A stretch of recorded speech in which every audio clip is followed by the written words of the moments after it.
Rather than appointing aristocrats and landed chieftains as governor, they early Delhi sultans, especially Iltutmish, favored their special chief purchased for military service called the बंदगान, बंदागान, जिसको बंदगा वो कहते थे in the Persian.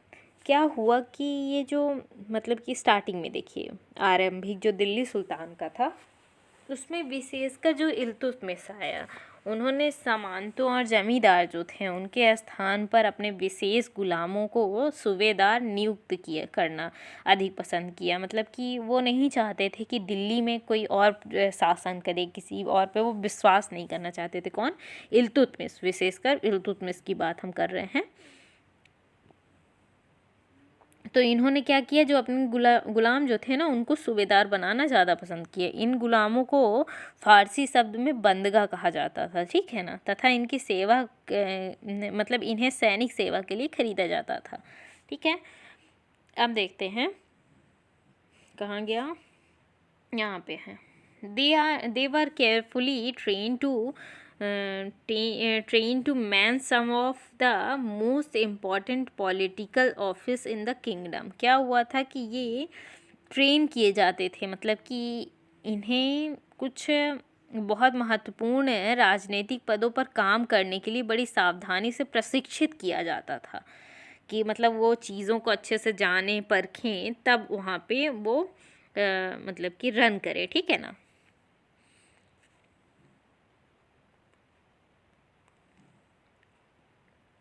Since they were totally dependent upon their masters, the Sultan could trust and rely upon them। और इसलिए वे चूँकि पूरी तरह से अपने मालिक पर निर्भर होते थे, इसीलिए जो सुल्तान भी विश्वास करके उन पर निर्भर हो सकते थे। मतलब कि ऐसा होता था कि यहाँ पे जो आपके गुलाम हैं उनको ये ट्रेन करते थे पूरी तरह से, तो और कोई कुछ और उनको नहीं सिखा पाता था।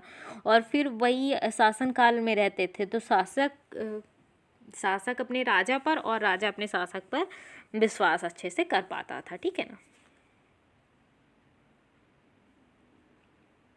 अब देखते हैं हम थोड़ा सा खिलजी वाला टॉपिक देखते हैं।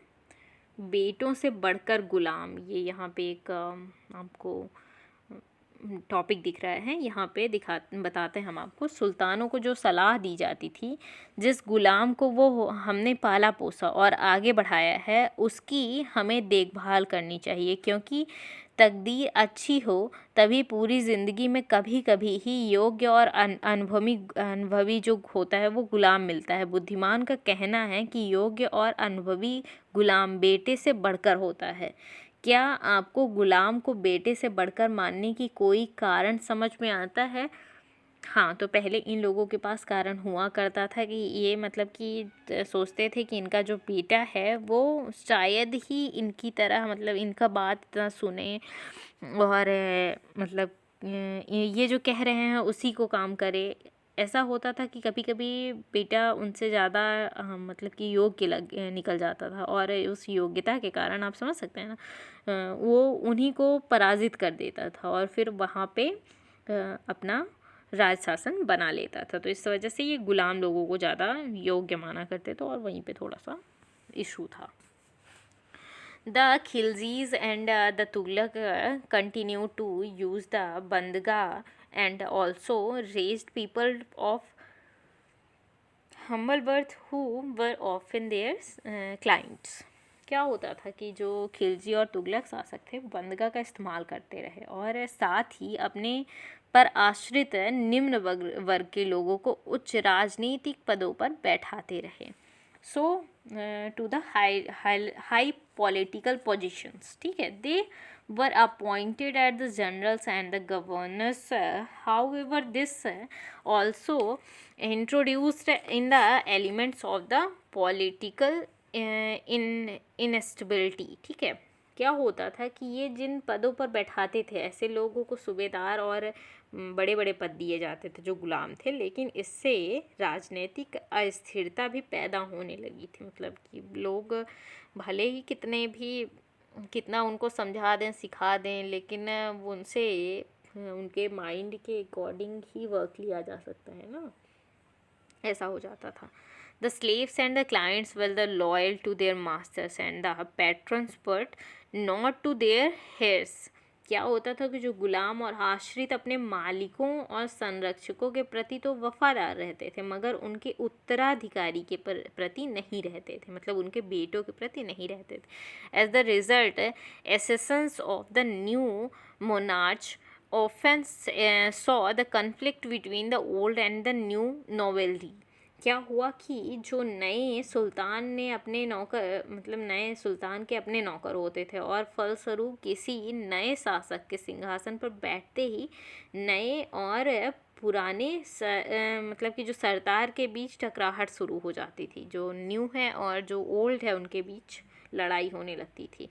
And the patronage of these humble people by the Delhi Sultanate also shocked many elites, and the authors of the Persian Tariq criticized the Delhi Sultanate for appointing the low and the base born to the high offices. इसके लिए बहुत सारे जो तारीख, फारसी तारीख के लेखक थे, उन्होंने मतलब निचले ख़ानदान के लोगों को रखने के लिए बहुत आलोचना भी की है इन सुल्तानों की. उससे बहुत गहरा धक्का लगता था.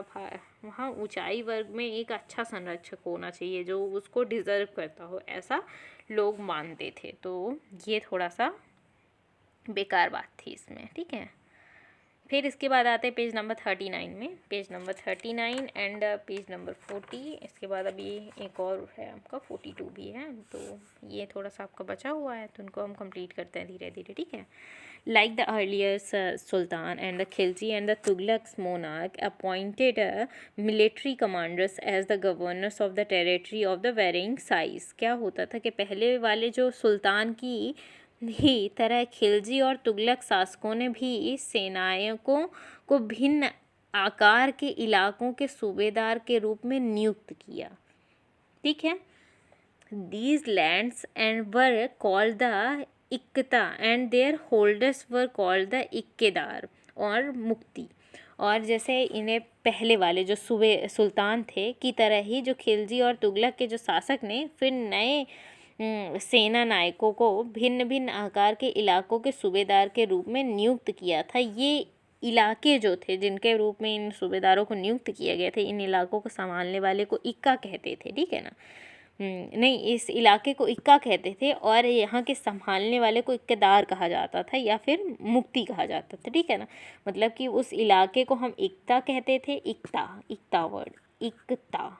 और उस वहाँ का जो वो मतलब कि वहाँ जो क्या कह सकते हैं, जो संभालता था, जो देखता था, वहाँ की जो रखवाली करता था उसको इक्तेदार कहते थे, ठीक है. मुक्ति, मुफ्ती, मुक्ति. मुक्ति का फ़र्ज़ क्या होता था, देखिए मुक्ति का काम क्या होता था ये देखते हैं. The duty of the muqti was to lead military campaigns and the maintain the law and the order of their ikhtiyars. और ये जो मुक्ति का फ़र्ज़ था कि सैनिक अभियान जो है उनका नेतृत्व करना, जो चल रहे हैं सैनिक अभियान बहुत सारे, उनका नेतृत्व करना और ये अपने इक्तों में कानून और व्यवस्था बनाए रखना इनका फ़र्ज़ था, ठीक है. अब इसके बाद कहाँ है, in the exchange for their military service the muqtis collected the revenue of their assignment as salary. और अपनी सैनिक सेवाओं को बदलने और बदले में उनके वेतन के रूप में मुक्ति अपने इलाकों के राजस्व वसूली किया करते थे, ठीक है.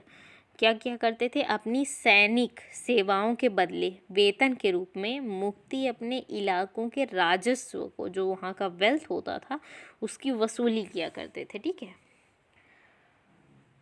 They also paid their soldiers for these revenues. और इस रेवेन्यू के लिए,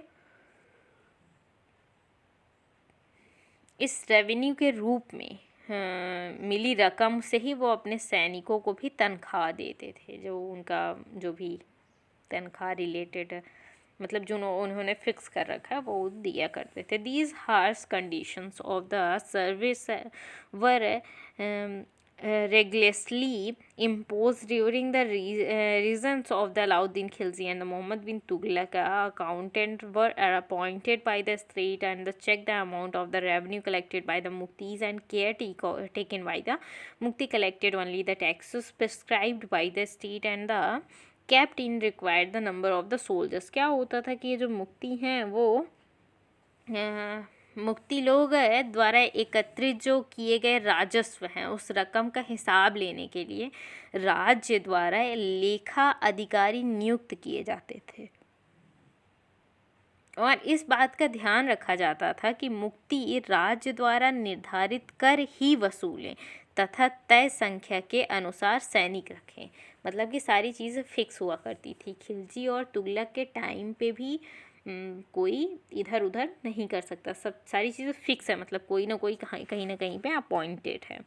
As the result, the Delhi Sultanate brought the hinterland of the cities under their control and they forced the land chieftains, the Samant aristocrats and the rich landlords to accept their authority. क्या हुआ था कि जब दिल्ली के सुल्तान शहरों से दूर आंतरिक इलाकों में भी अपना अधिकार में ले आए थे तो उन्होंने भूमि के स्वामी सामंतों और अमीर जमींदारों को भी अपनी सत्ता के आगे झुकने पर बाध्य कर दिया था। मतलब कि अब आ गया है दिल्ली सल्तनत का कब्जा उन एरिया में जिनमें उन्होंने अभी तक अपने लड़ने वाले सैनिकों को लगा कर रखा था।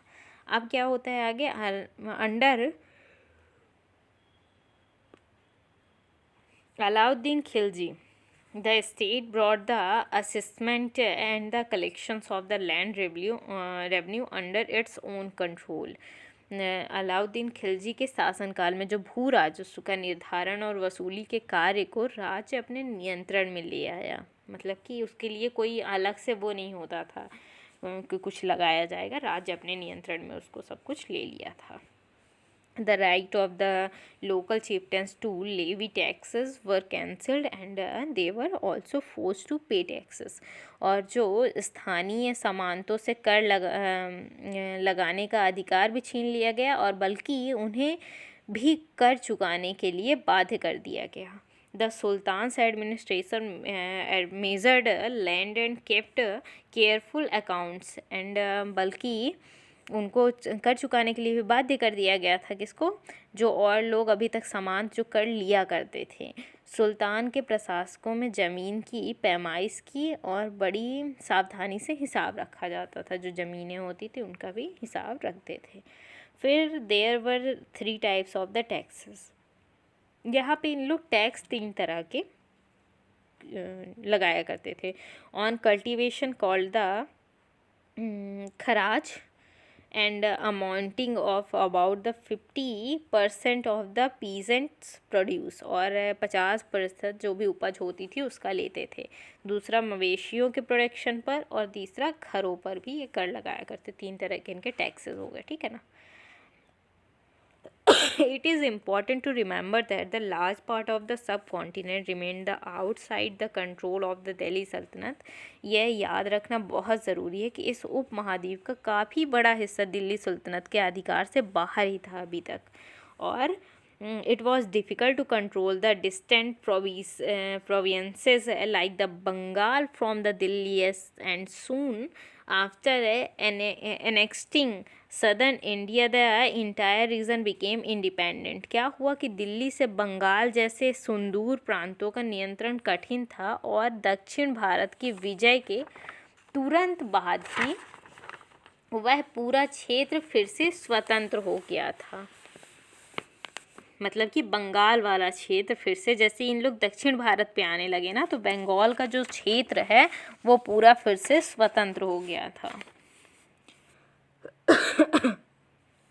Even the Gangetic plain, there were a forested area that the Sultan's force could not penetrate, और जहाँ यहाँ तक कि जो गंगा मैदानी इलाके में भी घने जंगल वाले ऐसे क्षेत्र थे जिनमें बैठने में सुल्तान की सेनाएं असक्षम थी, मतलब कि वहाँ पे भी उन लोग रूल नहीं कर पा रहे थे दिल्ली सल्तनत।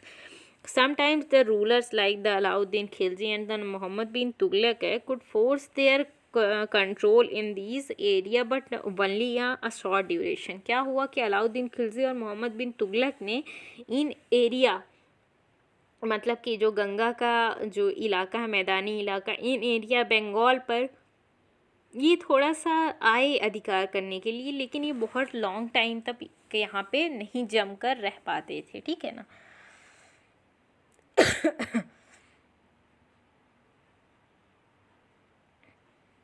Mongols, the Mongols under the जागीन्स, आपके जो मंगोल चंगेज, इन सब के बारे में हम थोड़ा सा देखते हैं यहाँ पे।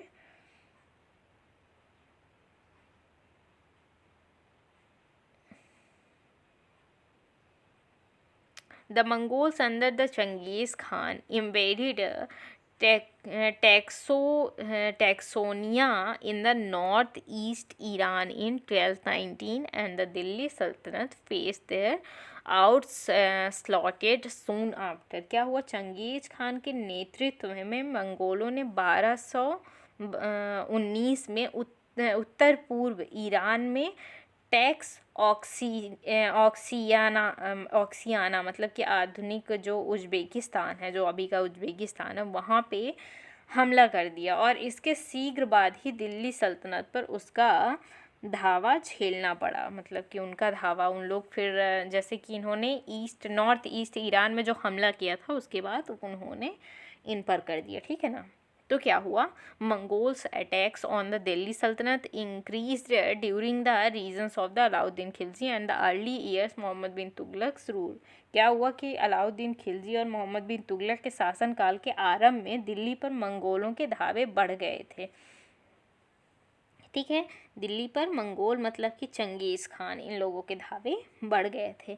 इससे मजबूर होकर थोड़ा सा this forced the two rulers of the mobilise a large standing army in the Delhi which posed a huge administrative challenge. और इससे मजबूर होकर दोनों ही सुल्तानों ने एक विशाल स्थानीय सेना खड़ी करनी पड़ी दोनों सुल्तानों को। एंड क्या हुआ,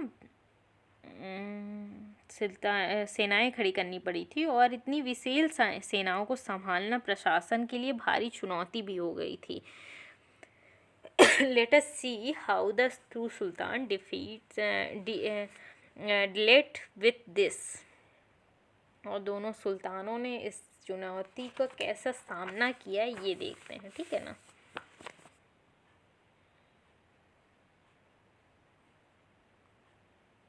ये तो आपका ये बहुत बड़ा सा यहाँ पे अलाउद्दीन खिलजी और मोहम्मद बिन तुगलक के बारे में हम आपको हिंदी में फटाफट बता देते हैं, ठीक है ना। Delhi was attacked twice, Delhi में पर 2 बार हमला हुआ, ठीक है ना।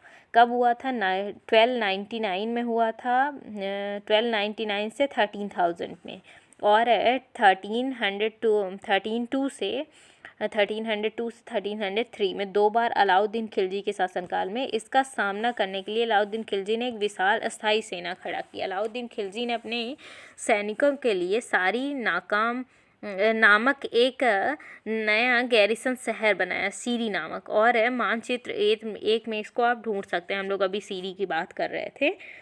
फिर सैनिकों के पेट भरने की समस्या, गंगा यमुना के बीच भूमि के कुछ रूप में खेती पैदावार इकट्ठी करने का हल किया गया और किसानों की पैदावार में 50% हिस्सा तय कर दिया गया कि कर के रूप में लिया जाएगा। फिर क्या हुआ इसके बाद कि सैनिक को वेतन भी देना होता था। अलाउद्दीन खिलजी ने सैनिकों को इक्ता के स्थान पर नगद वेतन देना तय किया और सैनिक अपना आवश्यक सामान दिल्ली के व्यापारियों से खरीदते थे और यह आशंका थी कि व्यापारी अपनी चीज़ों की कीमत बढ़ा देंगे। इसे रोकने के लिए अलाउद्दीन खिलजी ने चीज़ों की कीमत पर नियंत्रण लागू किया।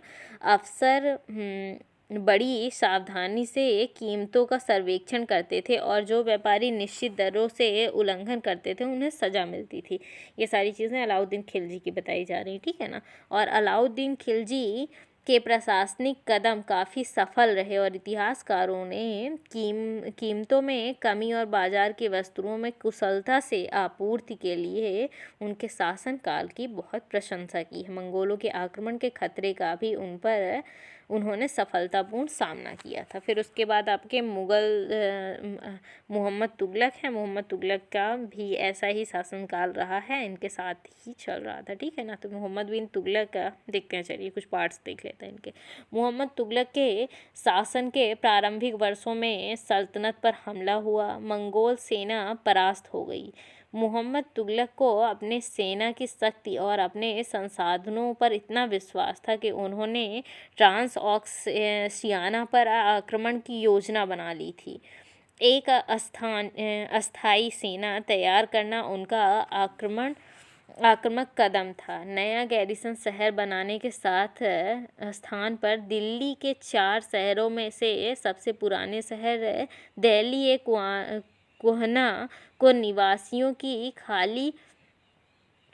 से खाली करवाकर वहाँ से सैनिक वो क्या कहते हैं उसको, जो टेंट बनाते थे, छावनी बना लिया करते थे और पुराने शहरों के निवासियों को दक्षिण में बनी नई राजधानी दौलताबाद भेज दिया गया। सेना को खिलाने के लिए उनके इलाके में खाद्यान्न इकट्ठा किया गया, लेकिन सैनिकों की विशाल संख्या की ज़रूरतें पूरी करने के लिए सुल्तान ने अतिरिक्त कर भी लगाए। इस दौरान इस क्षेत्र में अकाल भी पड़ा था, ठीक है। तो इस तरह से इनका शासनकाल चला। अब देखते हैं आपका लास्ट टॉपिक जो है इन दिस लिस्ट। ये जो आपकी लिस्ट है, the Muhammad Tughlaq failures, we sometimes forget that the first time in the history of the Sultanat and a Delhi sultan planned campaign to capture the Mongol territory. Unlike the Alauddin defensive measure, Muhammad bin Tughlaq measures were conceived as a part of the military offensive against the Mongols. देखिए, इन तमाम असफलताओं की गिनती करने में हम कभी कभी भूल जाते हैं कि सल्तनत के इतिहास में पहली बार दिल्ली के सुल्तान ने मंगोल इलाके को फतह करने का अभियान योजना बनाई और जहां अलाउद्दीन खिलजी का बल प्रतिरक्षा पर था और वहां मोहम्मद बिन तुगलक के द्वारा उठाए गए कदम मंगोलों के विरुद्ध सैनिक आक्रमण की योजना का हिस्सा थे। The Delhi Sultanate in the 15th and the 16th century. देखिए 14th सेंचुरी तक की हम बात कर चुके हैं, अब 15th और 16th सेंचुरी हम देखते हैं। Take a look at the table 1 again. देखिए टेबल 1 अगेन देखिए आप, और you will notice that after the Tughlaqs the Sayyid and the Lodi dynasty rule from the Delhi and the Agra until 1526। देखिए क्या हुआ कि आप पाएंगे कि तुगलक वंश के बाद, तुगलक वंश और आपका खिलजी वंश, ये सारे जो चल रहे थे के बाद 1526 तक दिल्ली तथा आगरा में सैयद और लोधी का वंश राज रहा।